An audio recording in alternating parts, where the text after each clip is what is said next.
മനസ്സിലാക്കണേ. ആ ഒരു sentence object ഇല്ലാതെ ഇൻകംപ്ലീറ്റ് ആണെങ്കിൽ ആ സെന്റൻസിൽ വെർബ് എന്ത് വെർബാണ്? ട്രാൻസിറ്റീവ് വെർബാണ്. ആ ഒരു സെന്റൻസിൽ നമ്മൾ യൂസ് ചെയ്ത വെർബ് ഒബ്ജക്റ്റ് ഇല്ലാണ്ട് തന്നെ കംപ്ലീറ്റ് ആണ്. ഒബ്ജക്റ്റ് ഒരു മസ്റ്റായ ഒരു സാധനമല്ല. ഒബ്ജക്റ്റ് ഒരു മസ്റ്റായ ഒരു സാധനമല്ല. ഇനി അതല്ല, എന്താ പറയുക, ഇമ്മീഡിയറ്റ്ലി ആഫ്റ്റർ, നമ്മുടെ വെർബിന് ശേഷം ഇമ്മീഡിയറ്റ്ലി ആഫ്റ്റർ നമുക്ക് ഒബ്ജക്റ്റ് തന്നിട്ടില്ല. അങ്ങനെയൊക്കെ ആണെങ്കിൽ നമുക്ക് എന്ത് പറയാം? അത് ഇൻട്രാൻസിറ്റീവ് വെർബാന്ന് പറയാം. ഓക്കെ, അപ്പോൾ ട്രാൻസിറ്റീവ് വെർബ് എന്താണെന്ന് മനസ്സിലായല്ലോ. പിന്നെ ട്രാൻസിറ്റീവ് വെർബ് എപ്പോഴും എവിടെയാണ് വരിക? ഇമ്മീഡിയറ്റ്ലി ആഫ്റ്റർ ദി വെർബാണ്. അതിൻ്റെ ഇടയ്ക്ക് ഒരു ആർട്ടിക്കിളേ ഉണ്ടാവുള്ളൂ. ഇമ്മീഡിയറ്റ്ലി ആഫ്റ്റർ ദി വെർബ് ആയിരിക്കും. അതിനിടയ്ക്ക് നമുക്ക് ആർട്ടിക്കിൾസ് ആവാം. ഇപ്പോൾ ഷി ഗേവ്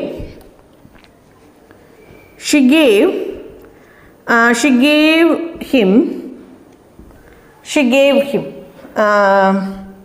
അല്ലെങ്കിൽ വേണ്ട, ഷി ഗേവ് എ ബുക്ക്.